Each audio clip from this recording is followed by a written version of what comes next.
Bueno, vamos a empezar. Buenos días a todos.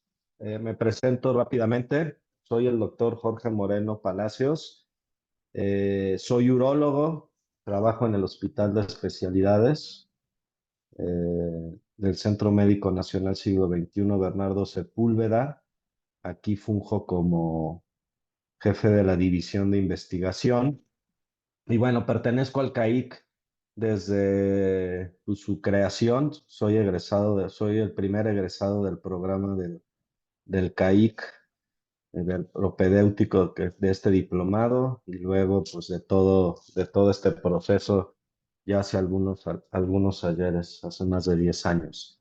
Y bueno, les quiero platicar que eh, hacen una buena elección. Este es un programa muy clínico porque pues todos los profesores que damos somos profesores que vemos pacientes, y eso creo que le da un enfoque distinto a la gente que está pues a veces detrás de un escritorio y no está enfrentándose a preguntas clínicas todos los días que tenemos que resolver a la hora de estar atendiendo pacientes.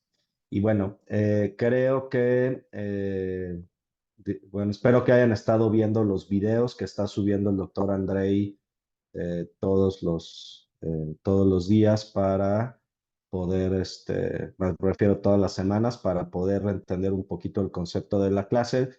Creo que ya todos han visto el diseño arquitectónico, ¿sí?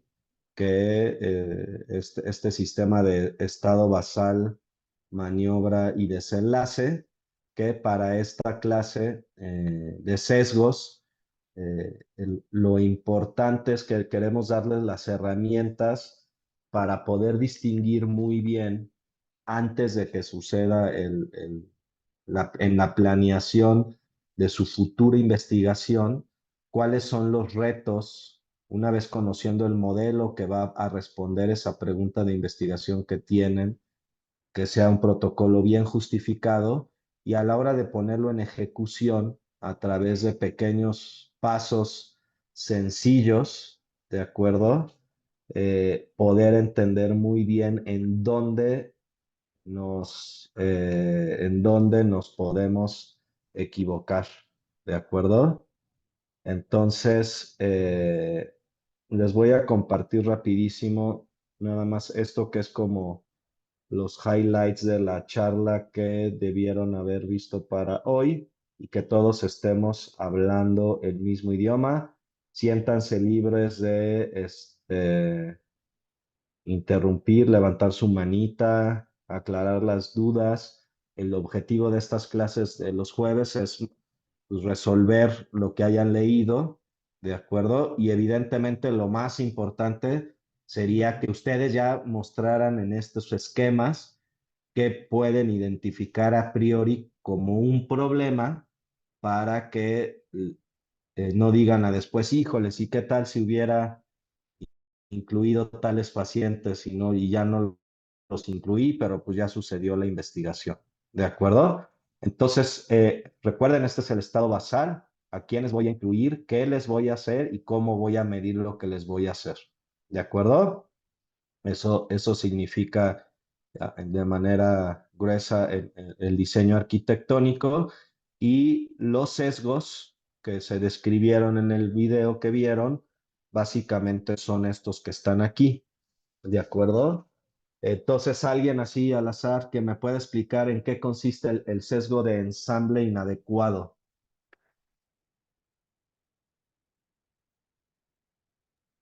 Hola doctor, buenos días.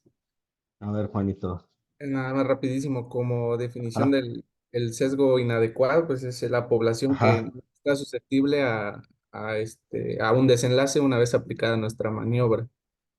Ok, entonces aquí normalmente aquí se refiere a que estoy incluyendo quizá personas que no van a presentar el desenlace, o la maniobra que yo quiero no va a ser tan exitosa como en otro tipo de personas, ¿no? Estos son los criterios de inclusión de sus estudios.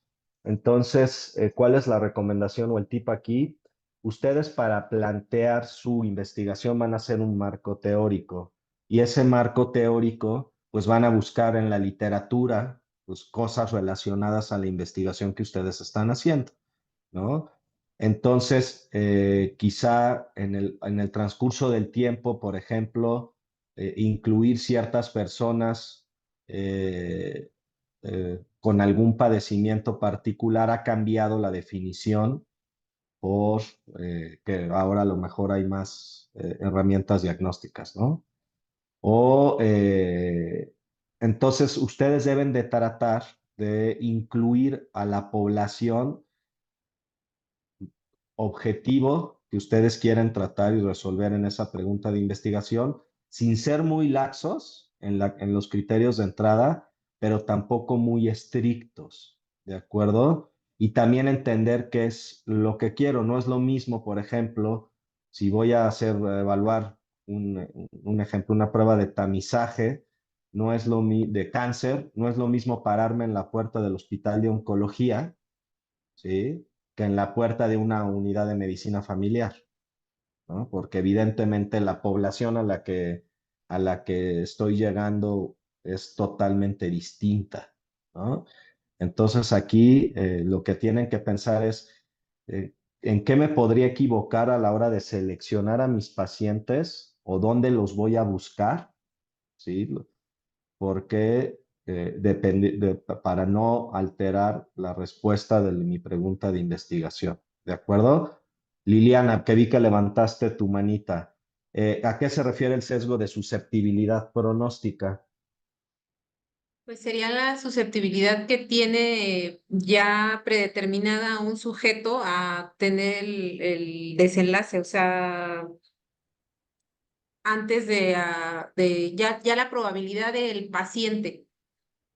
Correcto. Entonces, a ver, Iraíz, ¿alguna otra idea? Que levantaste tu Sí, manecita. doctor, se refiere al pronóstico de las enfermedades en sí, es decir, aquellas que van a influir en el desenlace. Se van a dividir en primarias y secundarias, y de ahí Ujú. es importante la estratificación de estas enfermedades para evaluar el pronóstico. Correcto. Entonces, a priori, nosotros antes pensamos, pero a lo mejor, perdón, yo pongo muchos ejemplos urológicos porque pues, soy urólogo, ¿no?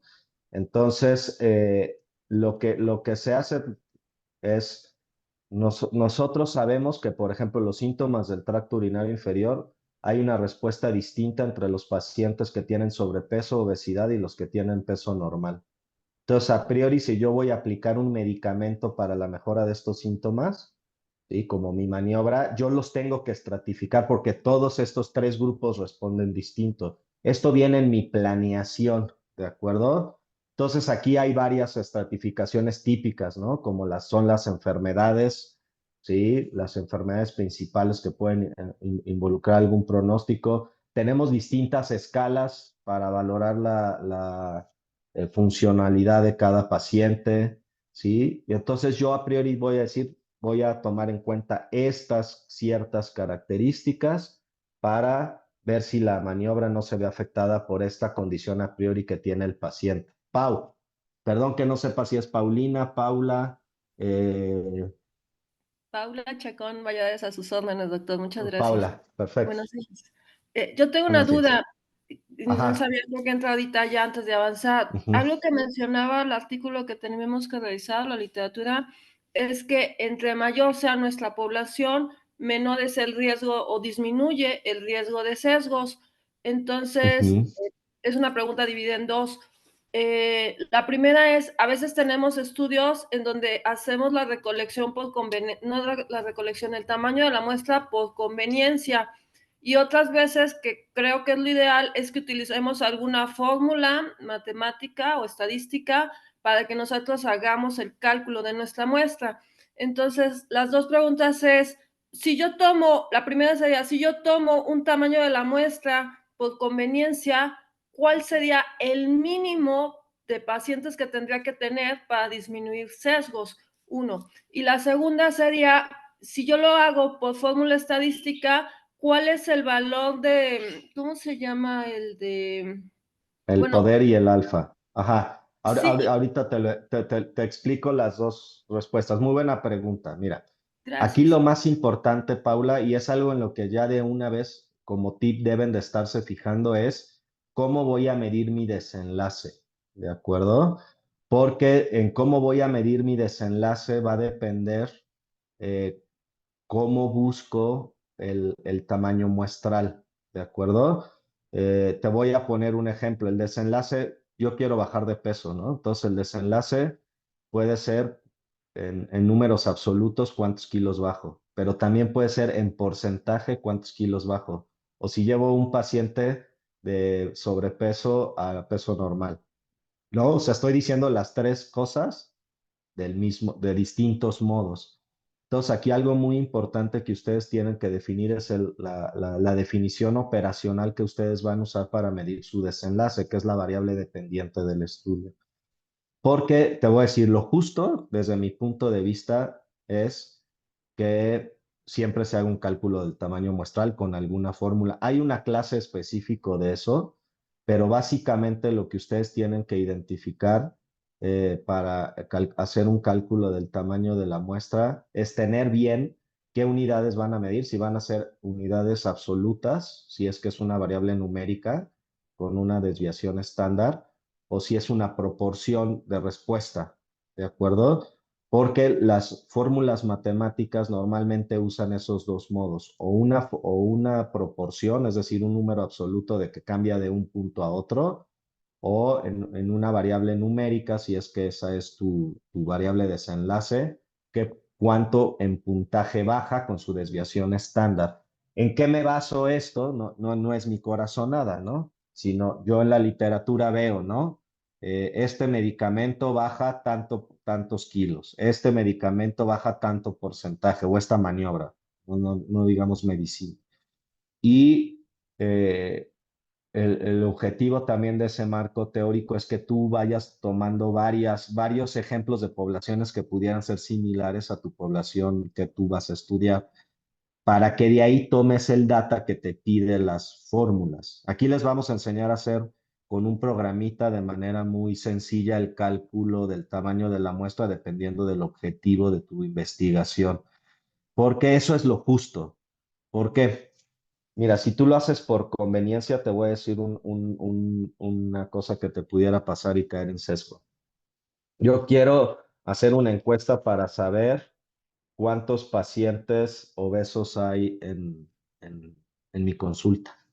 Y resulta que la población más sugestiva de obesidad viene de Querétaro, y hoy el camioncito que los trae de Querétaro a la Ciudad de México, pues está bloqueada la carretera y no llegó. Y entonces yo digo, por conveniencia, pues los primeros 20 que lleguen a mi consulta, yo les pregunto. Y llegaron los 20 flaquitos, y los 20 gorditos estaban atorados en el camión. Voy a decir, ¿y qué creen? Milagro, yo ya no tengo gorditos en mi consulta, ¿no? Cosa que es una mentira, ¿sí? Entonces vas a caer en el error de decir esto que está pasando cuando en realidad no lo es, ¿no? Entonces, el cálculo del tamaño de la muestra sirve para no cometer el error tipo 1 y el error tipo 2, que a grosso modo es decir que sí sucede un fenómeno cuando en realidad no sucede, o viceversa, no sucede y en realidad sí pasa, ¿de acuerdo?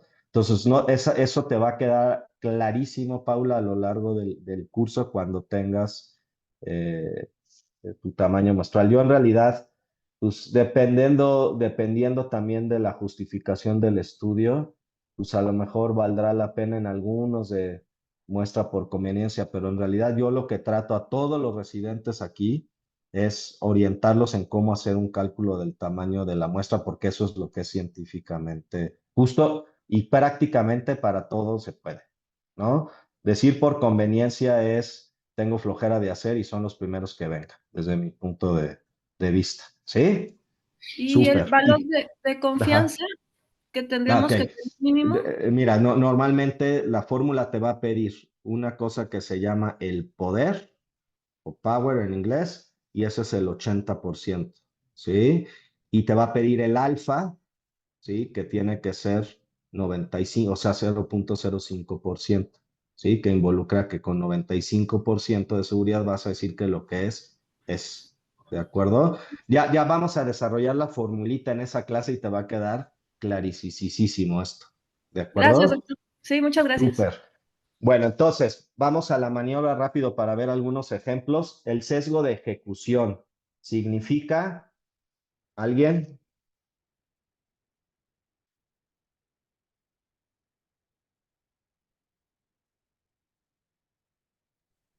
Hola, Doc. Es cuando se omite la aplicación de la maniobra o cuando la aplicamos mal o la analizamos mal. Correcto. Entonces, aquí algo que es típico, con todo respeto a los residentes que están aquí, es que, o sea, yo digo, ¿cómo voy a medir las cosas si ese día la báscula no está calibrada?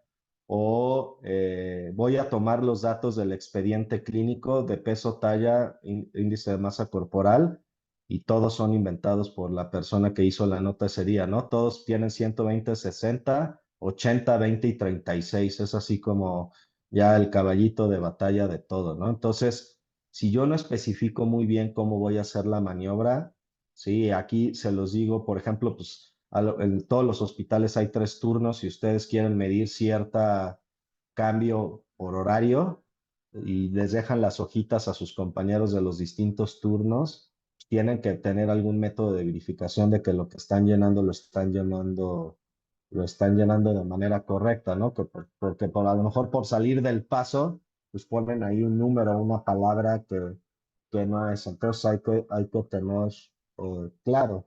Y aquí hay muchas cosas que se llaman maniobras periféricas, ¿no? Que tenemos que también tomar en cuenta dependiendo de qué es lo que voy a medir, ¿no? A lo mejor yo le estoy dando un tratamiento para bajar de peso, pero aparte tengo pacientes que hacen mucho ejercicio, ¿no? Entonces pudiera confundir que la maniobra principal estuviera afectada por otras, ¿sí? Luego, en el sesgo de detecciones, ¿cómo lo voy a medir? ¿De acuerdo? Yo tengo que tener una definición clara de cuál es mi desenlace, porque si no, cada quien puede decir, pues para mí éxito en la cirugía es que me vaya bien, pero a lo mejor para otro doctor es que sea éxito más menos 10 mililitros de sangrado y que el paciente salga sonriendo. Si yo no tengo una definición muy clara, voy a confundir todo, ¿sí? Y también cuándo lo voy a medir. Si yo digo que la medición es al mes, pues al mes tendrá que ser para todos, ¿sí? Porque si no, puede ser que esté llegando a conclusiones que no son, ¿sí? Me adelanté un poquito para que podamos ver ejemplos en sus casos, que eso creo que es más productivo. Y finalmente, el sesgo de transferencia sucede cuando los casos pueden ser que se pierdan, ¿sí? Por eso ya conmigo van a ver la clase de ensayo clínico. Esto va a quedar muy claro ahí porque voy a hablar otra vez de este sesgo. Cuando hablemos, ya ven que en los ensayos clínicos se tiene que hacer el análisis por protocolo y por intención a tratar. Es decir, todos como si llegaran a la meta y luego como los que realmente llegaron a la meta para poder concluir si algo no funciona. Pero algo aquí que pudiera pasar, y yo se los digo, a mí me ha pasado, es en los pacientes que evalúan, por ejemplo, un desenlace fatal, ¿no? Mortalidad posterior a la cirugía de 30 días, ¿no? Pues resulta que me he encontrado que de repente los residentes concluyen que ningún paciente se muere, cosa que pues por probabilidad azarosa es extraordinariamente rara. Y lo peor es que en cirugías que son muy agresivas, ¿no? Hicimos Whiples, los cirujanos dicen, hicimos Whiples, quitamos y ninguno se nos murió. Dije, no, o sea, no. Y la literatura que dice, no, pues es una cirugía que tiene mortalidad del 20%, ¿no? ¿Qué pasó?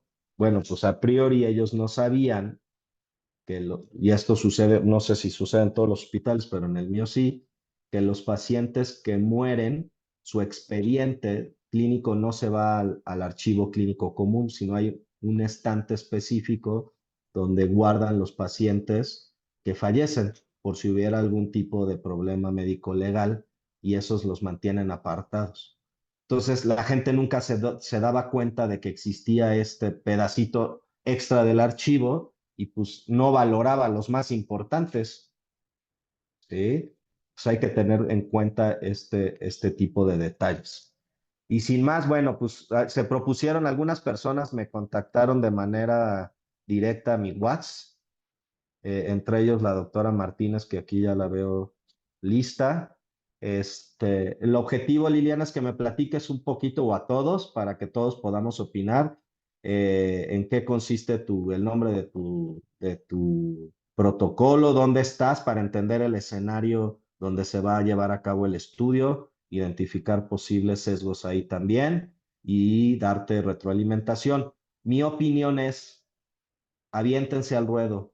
Ahorita es cuando es, y más si están interesados en entrar a la maestría del Politécnico, ahorita es cuando podemos afinar, ya que todos los que vamos a estar con ustedes a lo largo de las retroalimentaciones, acudimos a esos exámenes normalmente de rutina. Entonces ya sabemos qué preguntas les van a hacer, ¿sí? No, aquí no hay pena, ¿sí? ¿De acuerdo? Entonces, listo, doctora Martínez, láncese.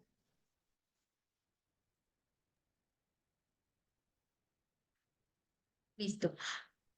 Bueno, voy a Ajá. empezar con la primera diapositiva, que es el modelo arquitectónico, mi nombre. Ujú, Pues ujú, en cuanto al tema, bueno, la pregunta es ujú. factores de riesgo asociados a la hemorragia intraventricular en recién nacidos de 32 a 36 semanas de gestación.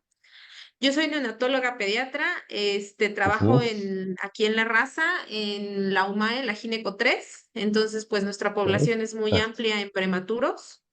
Ujú, Y pues en sí todo se transfiere para acá. En cuanto ya realizándolo como modelo arquitectónico, el estado basal pues van a ser los recién nacidos prematuros de 32 a 36 semanas.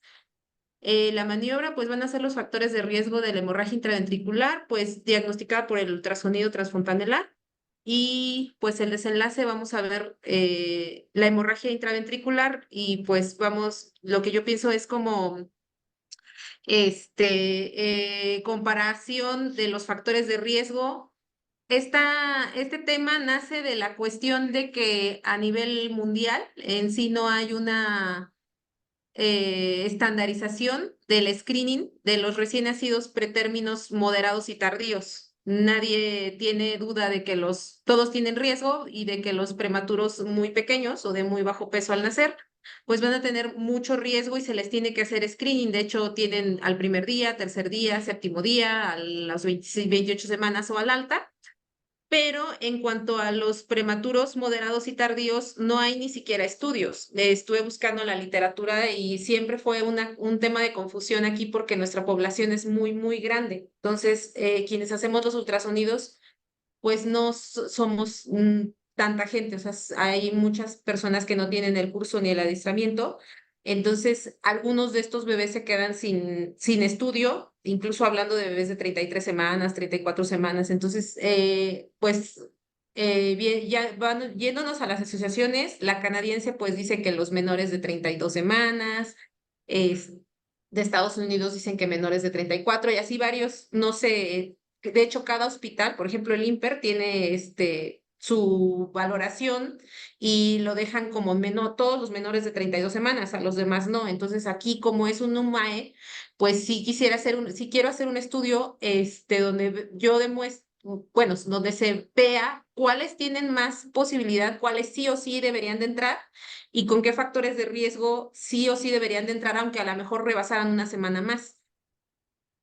Y ok, bueno, ya hablando. y aquí entonces entiendo que tú quieres, tú tienes bebés que tienen factor de riesgo para presentar hemorragia, intraventricular, ¿no? Y lo que quieres hacer es un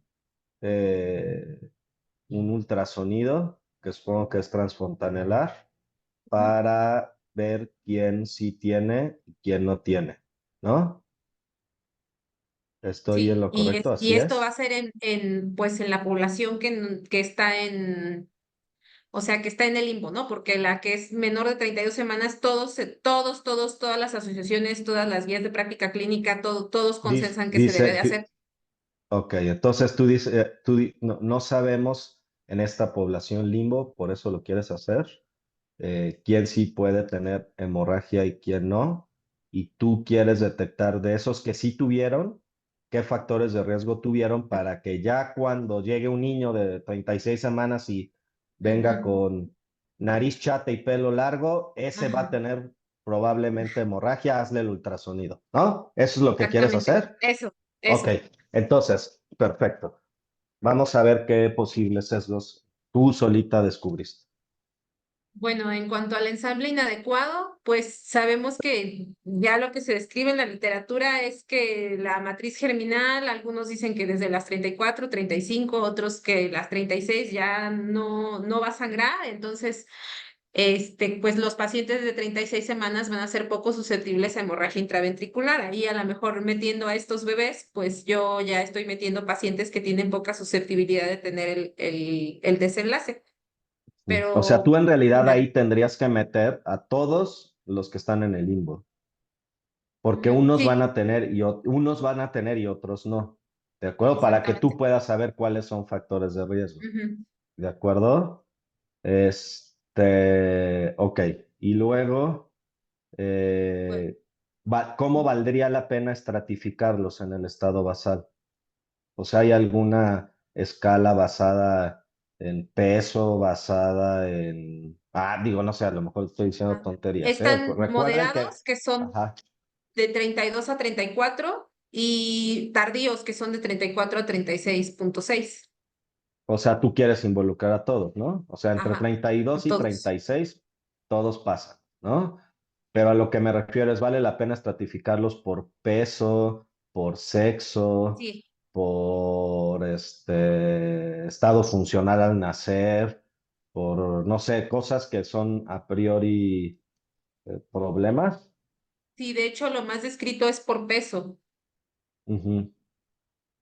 Ok. Y los factores de riesgo que tú quisieras evaluar basado en la literatura, ¿cuáles son? O sea, ¿tú qué crees que pudiera ser factor de riesgo para tener hemorragia? Bueno, hay muchos artículos, pero encontré un Ujú. artículo que sí pone las tablas como comparativas de quién tuvo el factor de riesgo y quién no tuvo el factor Ok. de riesgo. ¿Cuáles Y son esos factores? ¿Me los puedes decir y a ver, cuántos son? déjeme. Sí, aquí Ajá. los tengo. Es que se son. Así más o menos. Digo, no Bueno, involucra más o tanto. menos Ajá. son ay, pues, es, bueno, primero el peso, que Ok. lo ponen mucho, ¿Qué más? los días de ventilación mecánica o Ok. la reanimación, sobre todo si el Apgar, ponen el Apgar, Ajá. si tuvo asfixia, Ajá. Ajá. ¿qué otra cosa? Eran como 5 que estaban, Ok. peso, la vía del Cinco. nacimiento, Correcto. es, Entonces, esto te lo comento porque digo, ya lo van a ver en el tamaño muestral, pero mientras más factores de riesgo o variables quieran analizar en cuanto a cosas que quieras tener como factor pronóstico, ajá, ¿sí? Contestándole a Paula, más pacientes vas a necesitar. Por lo sí, menos con cinco, o sea, con ajá. 5 variables a analizar, yo calculo así por experiencia de estar haciendo cálculos de tamaño de muestra que vas a necesitar al menos 100 niños, ¿sí? Sí, aquí nacen Entonces, muchísimos. ok. Entonces, para que tomes eso en cuenta. Ahorita te doy la palabra, Paula, ya vi que levantaste la mano. En cuanto a la maniobra, lo que creo que el problema que tienes, ¿sí? Que tienes es esto de que, pues, ¿quién va a hacer la medición? Porque tú no estás las 24 horas, ¿no? A lo mejor tú eres la non plus ultra experta en el ultrasonido transfontanelar, ¿sí? Y eso no se refleja todo el tiempo, ¿no? Y te lo digo porque a lo mejor no se detectan personas que sí tengan hemorragia, ¿sí? Ujú. Porque no hubo el skill para hacerlo, que esa es una de las cosas que tienen este tipo de estudios, ¿no? A lo mejor está adscrito que ya tiene toda la experiencia y lo sabe hacer muy bien. Entonces tienes que tener cuidado en esto y que más o menos a todos los midan igual. No es lo mismo el niño que llega hoy a las 30, nace hoy a las 33 semanas y ahí se lo hagan, porque ahí deberían hacérselo, a el que 2 semanas después, que creen, a lo mejor tenía hemorragia intra lo que sea, y se lo hacen hasta después. ¿Sí me explico? Todos Sí. tienen que tener la misma posibilidad de entrar al mismo tiempo para que sea esto lo mejor, ¿de acuerdo? Paula, ¿querías decir algo? No sé. Sí, no sé si valdría la pena en este caso primero dividir cuáles son los factores de riesgo, ¿no? Creo que sí valdría la pena más bien. Entre Sí, sí, ellos, sí. pues dividirlos, ¿no? Entre los orígenes maternos, las cuestiones intraparto y las condiciones del recién nacido, ¿no? Porque valdría la pena primero clasificar y estadificar bien cuáles son los factores que quiero dividir para irlos ordenando y no perderme en ese sentido y tener algunos sesgos, quizás, ¿no? Y pues dentro de eso, valorar bien cómo vamos a medirlo, porque quizás llegan algunos pacientes que pues pierdes algunos datos o que dices, bueno, no es lo mismo, pues con todo respeto, ¿no? Que atiendan un parto, un estudiante o un médico interno a decir, bueno, no es lo mismo un ginecólogo que ya tiene experiencia, etcétera, etcétera, ¿no? Entonces, quizás esos factores sería como cuestión importante estar detallándolo para sacar realmente cuáles son los factores que contribuyen, ¿no? Correcto, todo esto es a priori, los tienes que medir a priori, todo lo que se te pueda ocurrir, ¿no? Ujú. Inclusive algunos que no pudieran estar descritos, pero los ves clínicamente, ¿no? A lo mejor no le va igual al niño que nace en el primer semestre del año porque es cuando todos están adquiriendo su expertise. Me refiero a los residentes que pasan de año, a los pediatras me refiero a los que atienden a la mamá y a los que reciben al bebé, ¿no? Porque ahí pues es un equipo doble, ¿no? Entonces, esto pues tienes que tener tu consenso estricto dentro del hospital de cómo se va a medir, porque si no, Liliana, si hay de chile, mole y de manteca, pues aunque haya muchos niños, pues lo ideal es que todos hablen el mismo idioma para que los casos te sirvan, ¿de acuerdo? Eh, y bueno, pues sí, vas a tener pacientes que se van a perder por múltiples factores. Aquí lo importante es que aquellos que mueran, pues son muy importantes, ¿no? Porque pudieron haber muerto por esta complicación de la hemorragia, ¿no? Y que no se te vayan a ir para que tú puedas establecer muy bien si esos tenían más factores de riesgo que sus contrapartes que sí sobrevivieron, ¿no? Ujú. Sí, ¿De acuerdo? de O sea, acuerdo. creo que tiene suficientes casos, me parece Sí. que nada más tienes donde más trabajo creo que te va a costar es que como muchos de los procedimientos no dependen enteramente de ti, porque pues tú no estás todo el tiempo, tienes que hablar bien con tus compañeros para que pues estén midiendo las cosas lo más parecido posible, todos igualitos. ¿Sí? ¿De acuerdo? Sí, de acuerdo. Súper, perfecto. Dejo de compartir. Dejas de compartir y nos vamos con el doctor Gómez. Creo que él también se había propuesto. Sí, doctor, listo. A ver, Juanito, platícanos cuál es el título de tu trabajo. Rapidísimo, mi proyecto de investigación es la comparación de la variabilidad interobservador del ángulo infundíbulo pélvico y del ángulo cálico vertebral infundibulada por tomografía computarizada de abdomen. Rapidísimo, en el estudio de la litiasis de los colectores inferiores utilizamos criterios establecidos desde la década de los 80, 90, que son los ángulos según Sampaio y según Bagley, pero utilizamos estudios que ya actualmente están obsoletos. Y el que nosotros proponemos en el Correcto. estudio es este estudio que ven a su derecha, que es el ángulo infundíbulo vertebral, en el cual medimos en una tomografía simple y tenemos mayor acceso a ella, con mayor facilidad este ángulo. Por lo cual, mi pregunta de investigación quedó como, ¿cuál es la prueba con menor variabilidad interobservador en la medición del ángulo infundíbulo pélvico por tomografía axial computarizada de abdomen? Y lo dividí, bueno, mi estado basal son pacientes que tienen una tomografía simple de abdomen.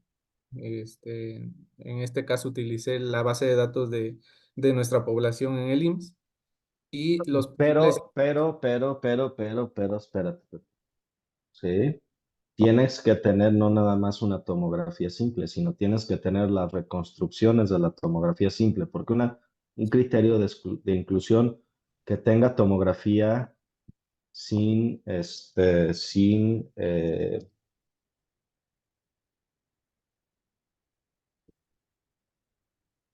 perdón, es que hoy es la graduación de nuestros residentes. eh, eh,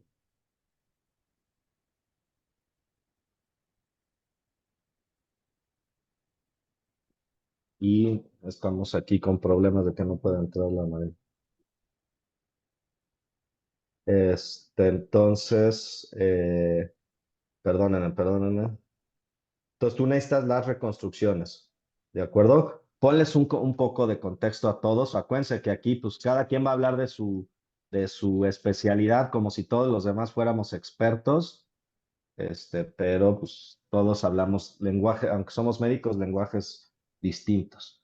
El problema surge entre que los estudios que evaluamos para valorar la salida de las piedras los urólogos, ¿sí? La probabilidad de éxito en una cirugía, ¿sí? Las técnicas habituales cambiaron por el uso de nuevas tecnologías. Antes utilizábamos la urografía excretora, cosa que ya casi no se usa, y ahora utilizamos la tomografía.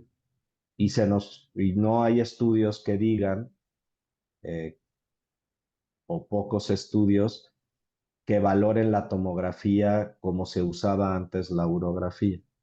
Entonces, la tomografía, al dar más información anatómica que una urografía, que nada más era en una dimensión pasando medio de contraste, aquí tenemos una tercera dimensión con una reconstrucción anatómica evidentemente mucho más completa, y lo que quieres ver es estas mediciones que en la urografía eran muy difíciles y dependían del expertise de la persona que leía la urografía. Al tener tomografía, las mediciones suelen ser más fáciles porque es más fácil ver el riñón, evidentemente, y, y que no haya variabilidad entre las dos mediciones que se están proponiendo, ¿no?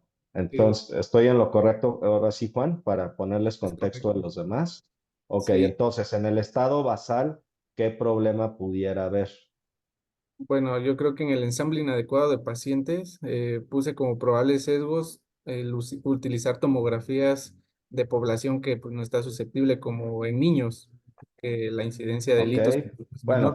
pero en realidad ahí eso no es un problema porque tú en tus criterios de inclusión vas a decir yo solo voy a ver adultos, Sí, ¿no? Que son los pacientes que vienen aquí, claro. ¿sí? Entonces, Eh, ye- eh, perdónenme, hijo, tanto problema.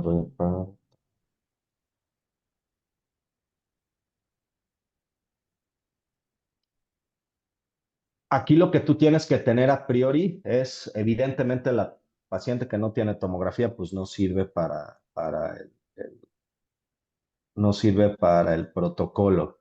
claro, Lo que tú tienes que pensar desde antes, y aquí yo creo que esto es importante en tu estratificación pronóstica para el diagnóstico, quizá no es lo mismo los pacientes que tienen sobrepeso y obesidad porque pueden cambiar la posición renal, pensemos, ¿no? Entonces es algo que a priori pudiera ser diferente. voy a analizar Eh, 'el- ajá. Eh, La siguiente es, supongo que a todos les vas a dar una clase de cómo se hace, ¿no? Sí, a mis 3 observadores les explico cómo deben medir según los criterios ya propuestos. ¿Y quiénes son tus 3 observadores? Los clasificamos según el grado de experiencia urológica que tienen. Un año, Sí, o sea, prácticamente pero 5 años. La doctora ¿quién? Mejía, médico de base y No, pasantes no, o sea, no me digas quién persona, sino me refiero cuántos años de expertise, otra a vez. 5 años, 3 años y un año O en contacto sea, con urología. ok, entonces me estás diciendo pasantes, residentes y adscritos. Así es. Ok, entonces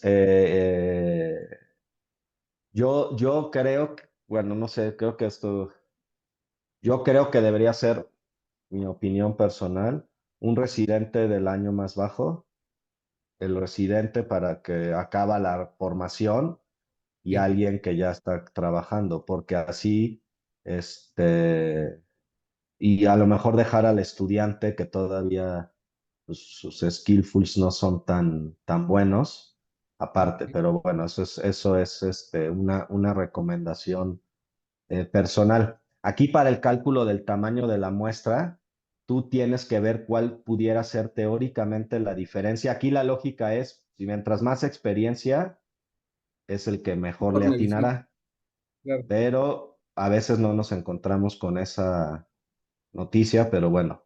Eh, lo que te digo es, tú tienes que decir qué porcentaje porque lo que tú quieres ver es una cosa que se llama correlación interobservador. Cuando yo digo sí, la otra dice sí. Cuando él dice no, yo digo no. Pero habrá unas que él dice sí, yo digo no, ¿no? Sí, ¿Con qué porcentaje de correlación va a haber a priori?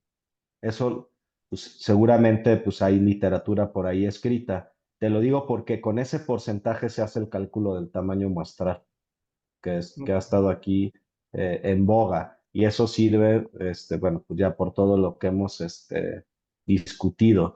Yo aquí un factor de riesgo que veo en este estudio es algo muy particular del hospital, que es que lamentablemente el sistema de rayos X que tenemos, como es subrogado, tira los estudios. Entonces, pues, se pierde información súper valiosa. Sí, de hecho lo eh, puse como parte del sesgo de o transferencia. sea, que de repente dejen de pagar la licencia del interpretador de radiología. Ya nos ha pasado varias veces en el año, aunque no lo crean. ¿Sí? Y ¡pum! No hay estudios que ver, aunque ya los hayan hecho, ¿no? Ok, Entonces, eso es un factor de transferencia súper bueno. Ojalá no pase porque es triste, ¿no? sí, Y pues en realidad veo sencillo hacer este, este estudio. Cuando hagan la presentación al Politécnico, amigos todos, algo bien importante para los que quieran ir a la maestría, algo bien importante es que usen muchas imágenes en el sentido de, por ejemplo, aquí, acuérdense que los evalúan no son de su especialidad. Entonces, con poquitas imágenes traten de representarle a la persona cuál es el problema, ¿no? Cómo se hace el diagnóstico de hemorragia, cuál es el problema con estos niños, pero más que con muchas letras, más gráfico, ¿no? Para que quede claro qué es lo que quieren demostrar, ¿no? de acuerdo. ¿Sí? ¿Alguien más quiere enseñar su estudio?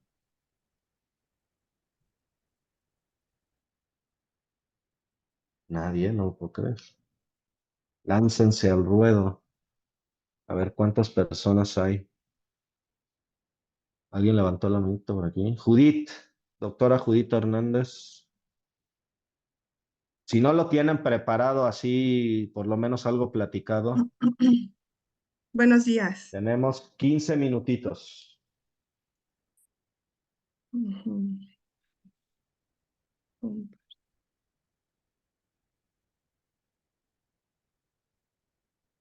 Ay, Dios. Ahí está. No sé si logré compartir la pantalla. Todavía no, doctor Hernández. Ok, Ahora sí ya vemos. ok. Buenos días, yo soy la doctora Judith Hernández, soy médico familiar y trabajo en lo que es una clínica médico familiar de IMSS en la ciudad de Acuña, Coahuila. Entonces, la intención de mi estudio, Ujú. Así como lo presentó la doctora Cuña, así es como lo tienen que presentar ahora que presenten su tarea oficial, en ese mismito esquema, de acuerdo, donde está el estado basal, la maniobra y el desenlace, y pusieron la demarcación para poder entender muy bien dónde pudieran estar los sesgos. Felicidades, doctora, lo hizo usted muy bien. muchas gracias. La intención de mi estudio, bueno, como soy un médico de primer nivel, fundamentalmente nos interesa mucho pues, la prevención, la detección. Y mi estudio está enfocado en la población con prediabetes. Entonces, tentativamente el título de mi estudio es Uso de metformina como estrategia de prevención en la progresión de prediabetes a diabetes. Mi estado basal dentro de mi universo de trabajo serían adultos jóvenes entre 20 y 30 años con estado de prediabetes, tomando en cuenta los criterios que nos recomienda la ADA respecto a hemoglobina glicada. Y dentro de los, ¿cómo se llama? Los parámetros serían que sean trabajadores de maquila. Acá la principal fuente de trabajo son las fábricas o las maquiladoras, que es en donde quiero enfocar mi estudio, porque es como que la población, la más grande población en donde yo trabajo. Quiero que sea obviamente aplicado a ambos sexos, que sean obviamente derechohabientes, y pretendo aplicar para poder hacer como la detección de la población más susceptible, un instrumento que se llama la FIN, en inglés, que es Finnish Diabetes Risk Score, en el cual se aplican 8 parámetros que toman en cuenta pues el índice de masa corporal, el antecedente de diabetes en la familia, si en alguna ocasión se detectó alguna toma de presión alterada, y en base a ese puntaje determinar la población a la cual se le realizaría la toma de glucosa en ayuno y hemoglobina glicada. Quienes salgan con alteraciones en la glucosa, pues empezar a utilizar la metformina y darle el seguimiento durante 6 meses con mediciones trimestrales, tanto de glucosa en ayuno y de hemoglobina glicosilada, y Ok. ver el impacto que se logra en este tiempo, y pues obviamente tratar de ver y de confirmar si efectivamente se logra evitar la progresión o desafortunadamente pues si se desarrolla lo que es la Ok. diabetes. Ujú, Doctor, hay unos comentarios en cuanto a la estratificación pronóstica. ujú, Acuérdese que si usted va a utilizar la edad, tiene sí, que, más bien es ahí todos los rangos de edad o cómo va a clasificar los rangos de edad, ¿no? O sea, de 20 a 30, de 30 a 40, lo que sea, ujú, ¿sí? Pero van todas, no nada más una. Evidentemente, ahí puso usted no diabéticos, eso es un criterio de inclusión. ujú, No, evidentemente no son diabéticos porque usted quiere prevenir a los diabéticos. Ahí más bien son qué cosas a priori pudiera en esta población teóricamente prediabética ujú, afectar la maniobra que yo voy a hacer y los tengo que evaluar de manera distinta. Evidentemente creo que el índice de masa corporal vale mucho la pena, la edad quizá también. Ahí yo pondría si la gente tiene antecedente, alguna otra comorbilidad que no sea evidentemente la diabetes, ¿sí? ujú, Eh, si el paciente hace ejercicio o no, esa es otra estratificación que a priori usted tendría que controlar y hacer de manera distinta, ¿sí? Ok. La evaluación de a eso me refiero con que desde antes pensemos, mira, a ver, pues estos pacientes que son prediabéticos quizá le va a ir distinto por esta característica, entonces a estos los voy a evaluar desde antes de un modo y a estos, o sea, del mismo modo, pero divididos, Ok. ¿sí?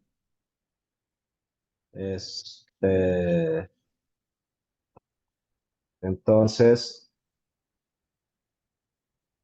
eh, aquí una cosa que no sé si el tiempo sea lo suficiente. ¿Qué dice la literatura? O sea, no sé si evaluarlos al sexto mes es suficiente para decir que la metformina diga y a lo mejor les da diabetes a Ujú. los 8 meses. Pues de hecho en la literatura los pocos estudios en población mexicana no he encontrado salvo uno que está apenas en proceso. Y bueno, va a ser un estudio de cohorte y la intención de este estudio pues sí va a ser de 5 años. Ajá, Pero apenas está en su primer año de estudio y van a seguir observando los cambios que se realizan. Entonces ajá. ahí también era como la duda, ¿verdad? Porque sí es poco tiempo. Yo creo que es muy poquito tiempo. Ujú. O sea, No podría ser, ajá. no se ¿Hay valdría algún, quizá. perdón, en el grupo hay algún internista, endocrinólogo o alguien que nos pudiera ayudar a resolver esto? Pau, tú querías decir algo. Que no se valdría en este caso, o sería más rico si hiciera un estudio longitudinal, hiciera varios cortes para ver cómo evoluciona el paciente. Ese sería uno.